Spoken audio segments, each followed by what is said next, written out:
இந்த சர்வேயை நடத்தியிருக்காங்க. அவங்க கண்டுபிடிச்சு சொல்லியிருக்கிற உண்மை என்ன தெரியுமா? ஒருத்தர் ஒரு வேலையில் இருந்தால் அது சம்மந்தப்பட்ட சப்ஜெக்ட் பற்றிய அறிவு 35% இருந்தால் போதும். ஆனால் உறவுகளை வளர்க்கும் திறன் இன்டர்பர்சனல் ஸ்கில்ஸ் 65% வேணும். இப்படி உள்ளவங்க சீக்கிரம் முன்னுக்கு வந்துடுறாங்க. அதனால் ஒருத்தருக்கு வேலை சரியாக புரியலன்னா கூட விவரமாக மற்றவங்க கிட்ட பழகிறது எப்படிங்கிறது புரிஞ்சால் போதும், அவரும் முன்னுக்கு வந்துடலாம். அலுவலகங்களில் மட்டும் இல்லை, எல்லா இடங்கள்லையும் இது ரொம்ப முக்கியம்.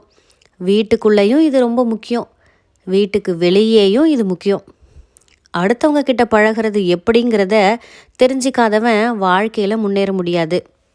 இன்னைக்கு ஆயுதங்களால் காயப்படுத்தி கொள்கிறவர்களை விட வார்த்தைகளால் காயப்படுத்தி கொள்கிறவங்க தான் அதிகம். பெரியவங்க தலாய் லாமா என்ன சொல்கிறாங்க தெரியுமா? நீங்கள் இந்த பூமியில் பிறந்ததன் அர்த்தம் பூர்த்தியாகவே